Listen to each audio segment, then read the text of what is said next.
Brittany, thank you for the introduction. Thank you too to everybody for this opportunity that we have on this unique collaboration between USASB and the GCEC as we promote the GCEC conference here at Loyola University in October. My name, as Brittany said, I'm Bill Romani. I'm the entrepreneur at residence at Loyola and part of Loyola's Center for Innovation and Entrepreneurship. And what we'd like to do in today's presentation is talk to you about an emerging relationship that came about between Dr. Fenner's minor, African American Studies, and the minor that I direct in Innovation and Entrepreneurship, and the grant and the project that has emerged from that.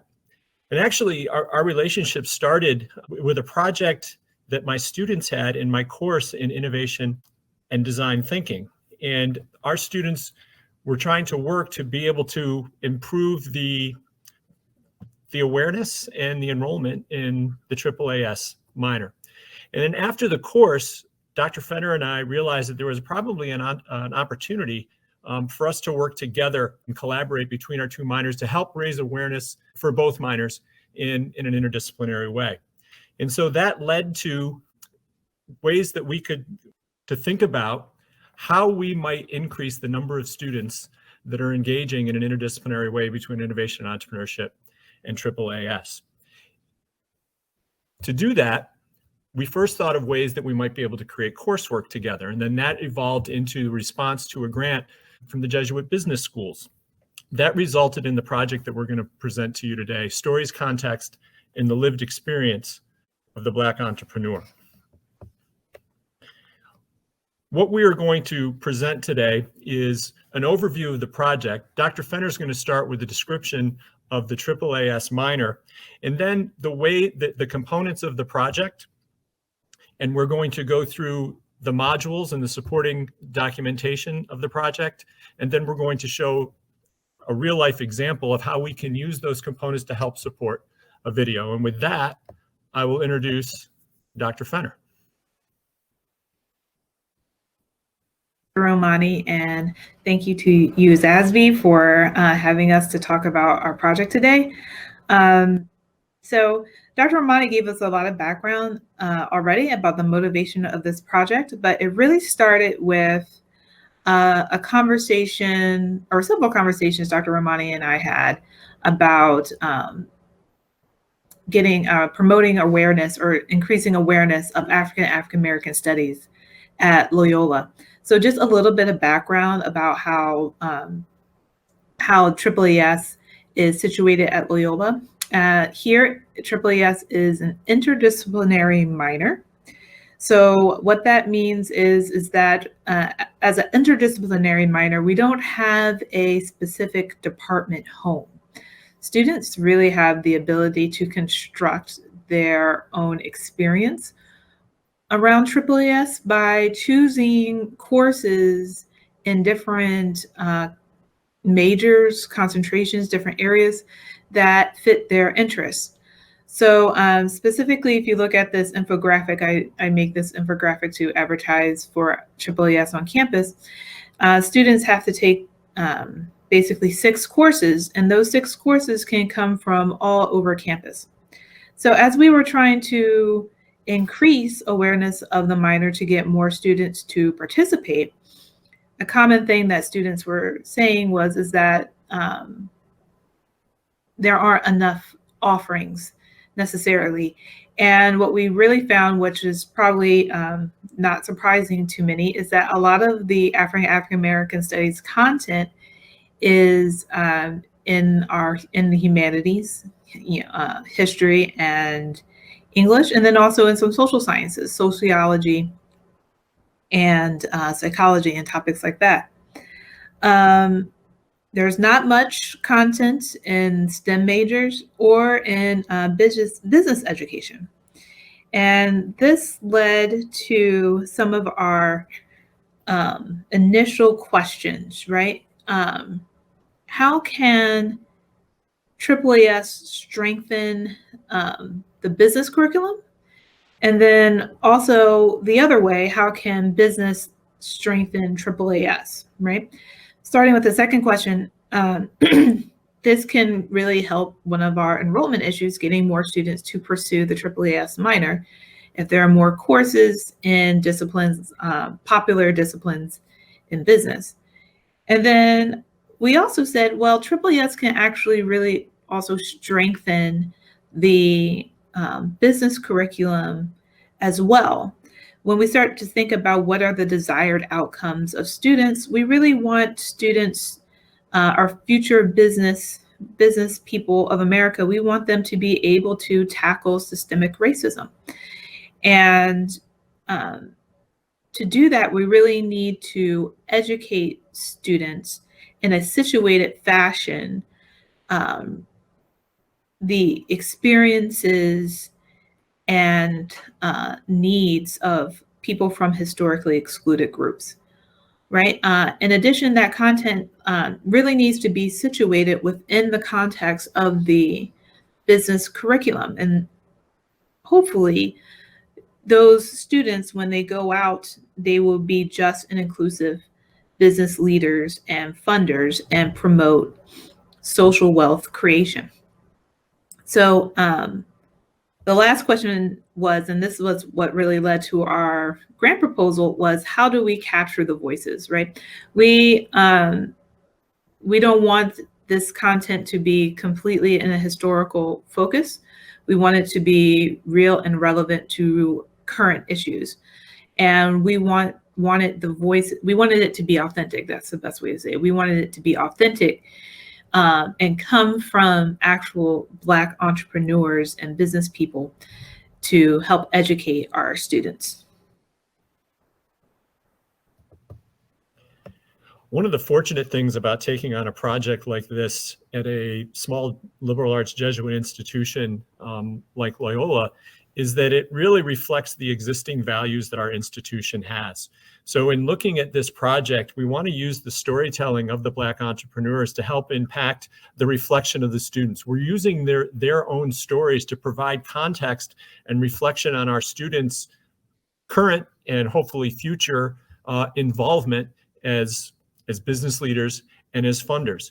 But we also want to take a step further than that. We also want to make sure that there is a step for the students to begin to take action. A big part of what we do and what we're really good at Loyola is experiential learning.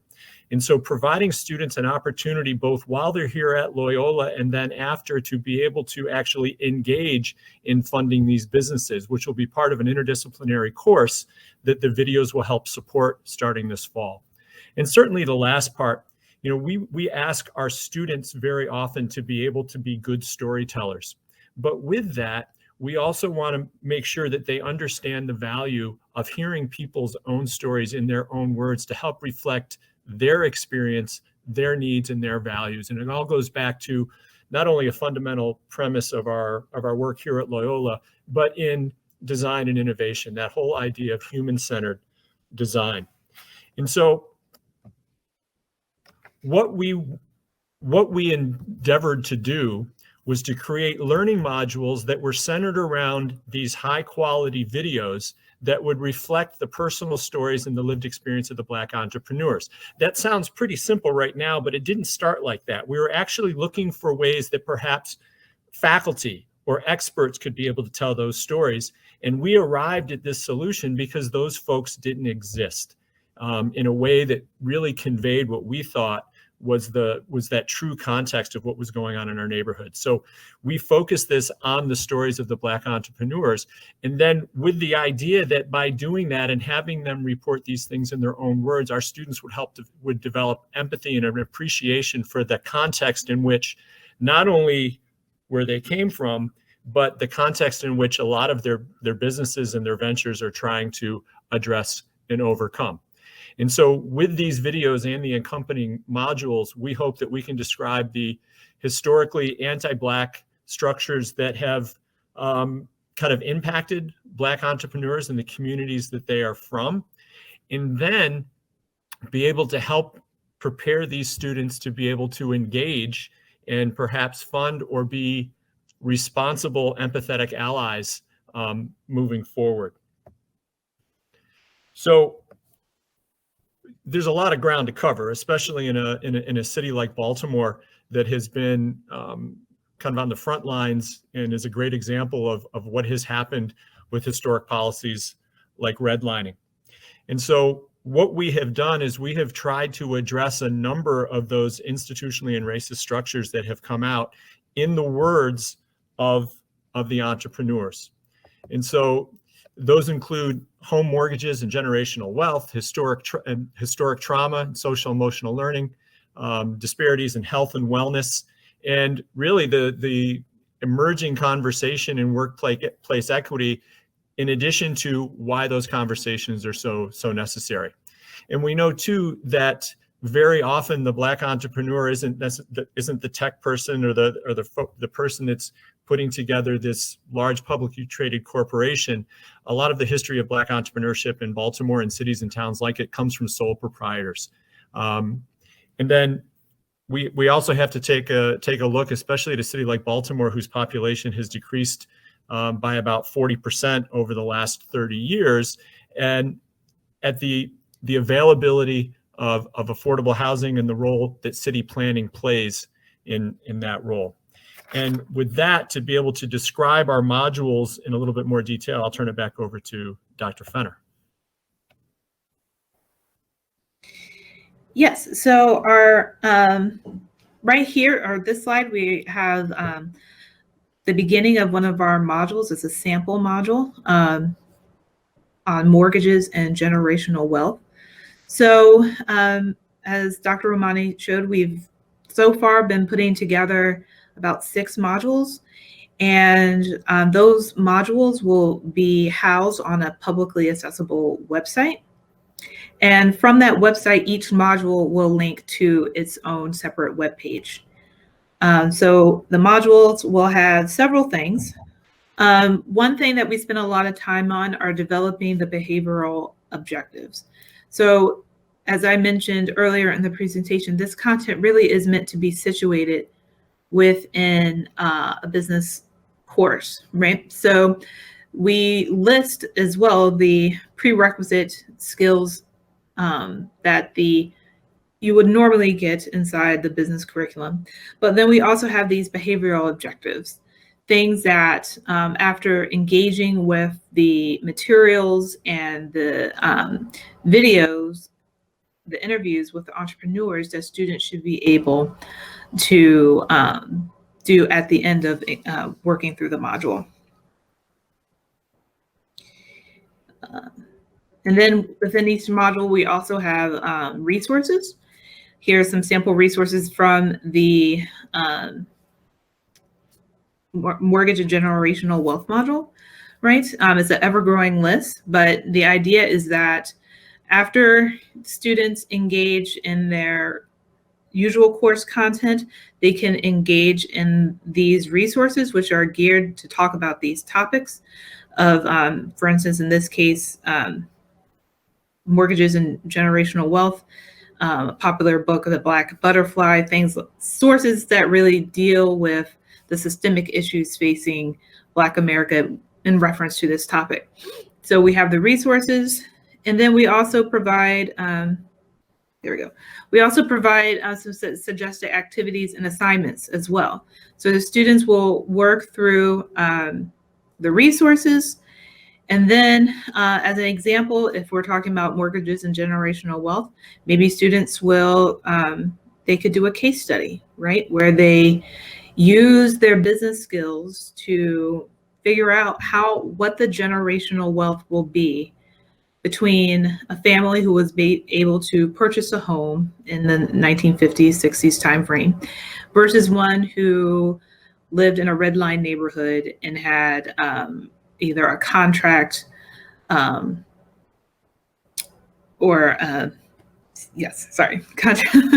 a home through a contract or lease situation. So, and then actually applying their business knowledge, right? In this case, mortgages and lending, applying that knowledge to understand the real impact of the anti-Black practices that have been put forth. One of the things that was important to us when we put together the modular format, and the reason that we call it that, is that any components of the module could be used on their own. You could use the video, you could use any of those activities, or certainly those Those resources and readings could be used in coursework in a number of disciplines, or you can put them together with the other 5 or 6 that we are developing, and maybe they're the basis for a course that could help provide kind of a framework for leading through a course on a number of these issues, whether in a business curriculum or even in a social science curriculum that wants to take an economic or an entrepreneurial perspective to what we do. And so what we thought we would do now is actually share one of the videos with you, and keeping in mind the behavioral objectives that we had in trying to pull together the historical context of what's going on, where that has left the neighborhoods and the issues that the entrepreneurs are dealing with, but then two, how the entrepreneur is capturing those things in their own words. So for this first piece, we're going to try, Terrell is going to talk about not only his company, but on his personal connection to access to mortgage and intergenerational wealth. Baltimore is a city known for its inner harbor and a compelling grit and charm that sets it apart from neighboring cities like Washington or Philadelphia. In the first half of the 20th century, Black families were dispossessed of millions of acres of farmland and waterfront property through violence and legal and illegal forms of loan servicing and coercion. This led to the displacement and migration of over 6.5 million Southern Blacks in search of industrial jobs in northern and Midwestern American cities like Baltimore. During the Great Migration, Baltimore's population exploded from 560,000 in 1910 to over 950,000 in 1950. Terrell Dixon is the founder of Project Own, a startup focused on helping families overcome barriers to home ownership.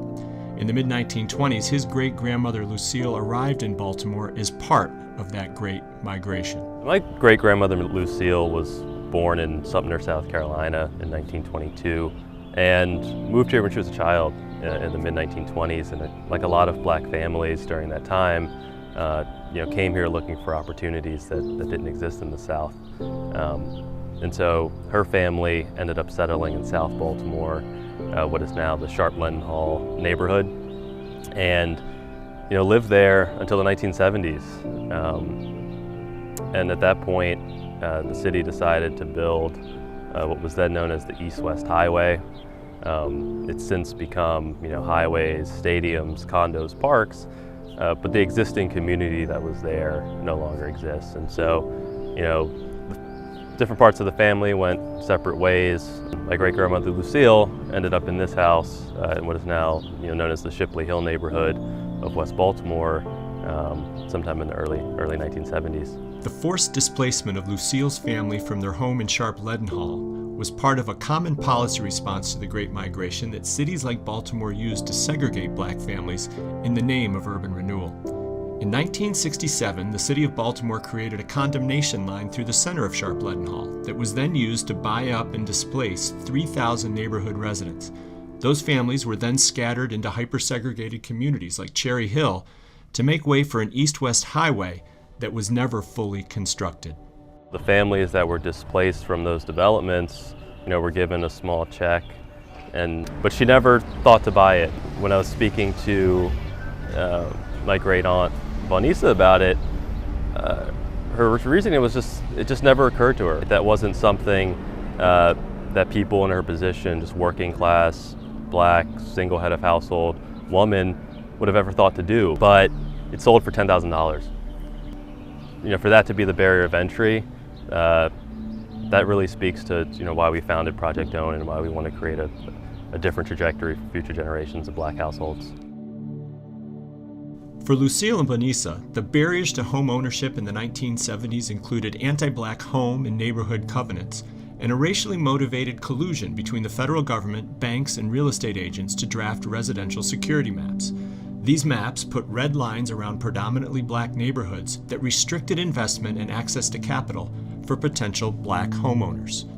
I think the legacy of redlining is very real today. When you look at the gap between Black-white home ownership, which is currently roughly 30%, it really starts generations ago.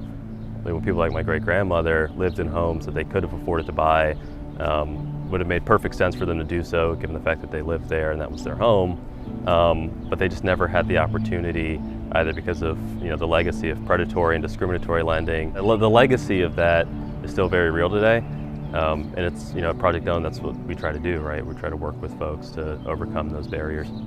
So one of the things that we've tried to identify in the first part of these videos is identifying the historical issue, but then also the relationship that the entrepreneur has to that issue and how that has impacted a company that's either emerging within those historically racist structures or is trying to do some things to overcome or mitigate them. The next piece, though, is the experience that the entrepreneur is having within those structures and how it's impacting their ability to gain capital or to scale and start their business. And that's what we get into here in this next part. It's especially challenging for Black entrepreneurs to secure the capital and investment to start a socially minded company from funders who seldom look like them or share their life experiences. Terrell describes pitching an idea rooted in his own life story to funders who may not personally relate to the mission of Project Own. I think my biggest takeaway from the fundraising experience and connecting with other entrepreneurs of color in various fields, right? I think they've expressed similar stories, which is that I think venture capitalists and other funders sort of intuitively ask themselves, can I relate to this product or idea, right? Which makes sense.